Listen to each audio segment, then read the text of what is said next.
Kali ini kembali lagi dengan saya Desya Meka Mamondol dari PKAUT IAKN Manado dalam mata kuliah belajar pembelajaran AUT 2 dengan dosen pengampu Ner Davis O Pinontoan MPD. Kita akan membahas tentang pengembangan anak usia dini secara holistik.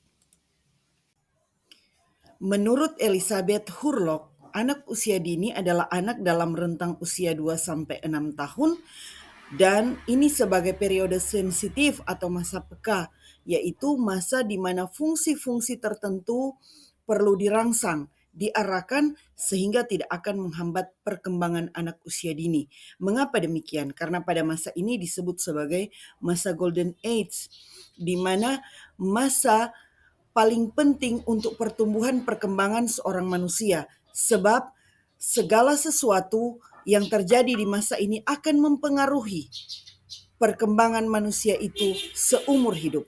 Oleh sebab itu penting sekali untuk menstimulasi seluruh aspek perkembangan anak usia dini pada masa ini. Sebab masa golden age hanya berlaku satu kali seumur hidup dan tidak akan pernah kembali. Oleh sebab itu penting bagi seorang guru pendidikan anak usia dini maupun orang tua untuk benar-benar memperhatikan masa golden age ini dan benar-benar memberikan stimulasi, memberikan ruang, memperhatikan dengan baik agar anak benar-benar distimulasi seluruh aspek perkembangannya.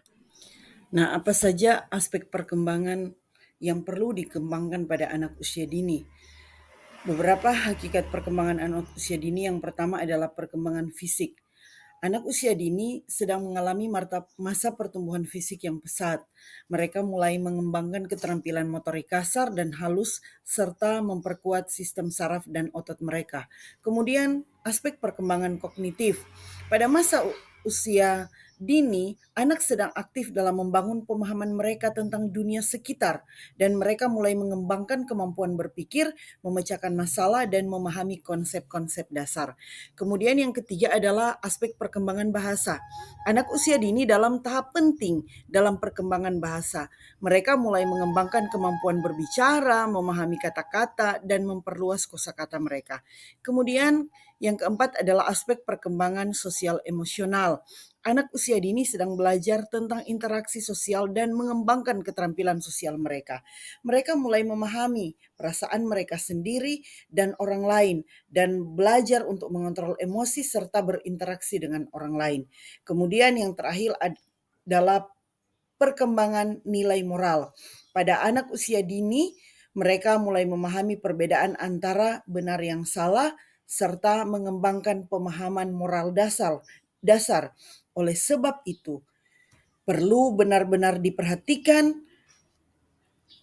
lingkungan seperti apa yang harus disediakan oleh orang tua maupun guru.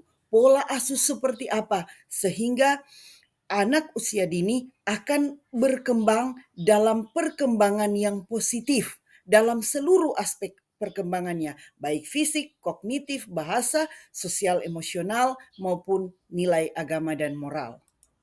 Selanjutnya ada 10 prinsip perkembangan anak usia dini yang perlu diperhatikan, diketahui oleh guru maupun orang tua. Yang pertama, belajar melalui bermain. Karena dunia anak adalah dunia bermain. Maka pembelajaran yang dilakukan hendaknya dilakukan dengan sambil bermain. Kemudian berorientasi pada perkembangan anak. Ini penting. Dan berorientasi pada kebutuhan anak, bukan pada keinginan guru ataupun orang tua. Hendaknya harus berpusat kepada anak. Dan pembelajaran yang aktif, bukan yang pasif. Bukan hanya duduk diam dengar. Kemudian berorientasi pada pengembangan nilai-nilai karakter. Lalu berorientasi pada pengembangan kecakapan hidup. Sebab sekali lagi usia dini adalah usia fondasi peletakan seluruh dasar perkembangan dan sedang mempersiapkan anak untuk menjalani kehidupan di masa depan. Makanya perkembangan anak usia dini harus berorientasi pada pengembangan kecakapan hidup. Dan kemudian hendaknya didukung oleh lingkungan yang kondusif, artinya lingkungan yang aman, yang nyaman, yang akan mendukung, yang memberikan nilai-nilai positif untuk anak bertumbuh dengan baik dan benar sesuai dengan tahapan-tahapan perkembangannya. Kemudian berorientasi pada pembelajaran yang demokratis, bukan kepada pemaksaan. Lalu manfaatkan media belajar, sumber belajar, dan narasumber yang ada sebanyak mungkin, sekaya mungkin, sekreatif mungkin, baik bagi orang tua maupun bagi guru. Pengasuhan memegang peranan penting dan utama dalam kehidupan anak usia dini. Karena itu hendaknya orang tua harus memperhatikan dan menolong anak-anak untuk memahami 3 hal. Yang pertama, pentingnya kesehatan diri dari anak tersebut. Biasakan anak untuk hidup sehat, membersihkan kesehatan pribadi mereka memegang peranan penting. Makanya biasakan anak mandi, menggunting kuku, menyisir rambut, kesehatan mata, hidung, telinga, mulut, tangan, dan kaki, mencuci tangan sebelum makan, kemudian melakukan gerak dan beristirahat. Sebab kita tahu bersama, dengan tubuh yang sehat, maka berbagai penyakit akan dapat dicegah.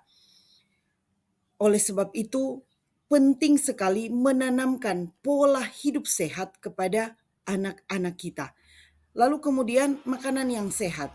Bukan berbicara tentang makanan yang mahal, tetapi makanan yang sederhana namun sehat, yang akan mencukupi kebutuhan nutrisi anak.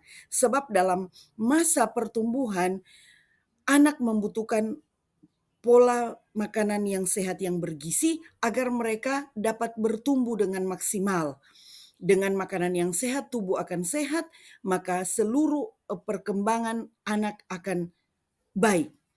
Kemudian memelihara kesehatan lingkungan. Ini penting, ajarkan anak untuk membiasakan hidup sehat bukan hanya dari diri sendiri, di dalam diri sendiri, tetapi juga peduli dengan lingkungan. Membiasakan membuang sampah pada tempatnya, tidak sembarangan, kemudian membersihkan lingkungan sekitar yang ada di sekitaran rumah. Sekali lagi, kesehatan ini penting dan kesehatan ini mempengaruhi seluruh aspek perkembangan seorang anak. Bagaimana anak belajar? Sekali lagi, dunia anak adalah dunia bermain. Makanya mari gunakan permainan sebagai sarana untuk belajar bagi anak usia dini. Bermain yang seperti apa? Bermain tentu memiliki tujuan, yaitu bermain untuk mengembangkan kemampuan motorik, siapkan permainan untuk mengembangkan kemampuan kognitif, juga permainan untuk mengembangkan kemampuan afektif mereka, kemampuan bahasa, dan kemampuan sosial. Sebab ingat, dunia anak adalah dunia bermain. Maka gunakanlah pendekatan pembelajaran belajar sambil bermain agar anak usia dini dapat belajar dengan cara yang menyenangkan dan benar-benar bermanfaat. Ketika anak dalam kondisi senang, dalam keadaan senang, mereka akan dapat memahami apa yang diajarkan kepada mereka dengan tidak dalam keadaan tertekan. Berbagai metode pembelajaran dapat diterapkan untuk memaksimalkan potensi anak usia dini. Nah, mari kita memperhatikan 3 metode. Yang pertama adalah metode homeschooling group. Metode ini adalah sekelompok orang tua yang bekerja sama untuk mendidik anak-anak mereka secara bersama-sama di rumah.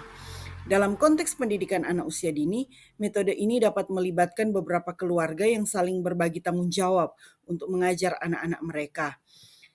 Dan metode ini fleksibel, dapat menyesuaikan kurikulum dengan kebutuhan dan minat anak, serta memungkinkan anak untuk belajar dengan lingkungan yang lebih terkontrol dan intim. Lalu yang kedua, metode Glendoman. Sebenarnya metode ini lebih digunakan untuk mengajarkan anak membaca dan fokusnya kepada anak-anak yang mengalami cedera otak dan yang berkekurangan dari anak-anak seusianya seperti speech delay atau terlambat membaca dan berhitung dengan menggunakan flashcard atau kartu-kartu bergambar untuk merangsang perkembangan otak anak. Metode ini dikembangkan oleh Glenn Doman, seorang pakar dalam bidang perkembangan anak, dengan menggunakan gambar-gambar yang menarik agar anak dapat diajak untuk belajar dengan cara yang menyenangkan dan interaktif. Kemudian yang ketiga, metode learning by doing atau pembelajaran melalui tindakan. Ini adalah pendekatan yang menekankan pada pengalaman langsung dan praktek dalam pembelajaran. Pada anak usia dini, metode ini dapat dilakukan dengan berbagai kegiatan seperti bermain, eksperimen, eksplorasi, dan kegiatan kreatif lainnya.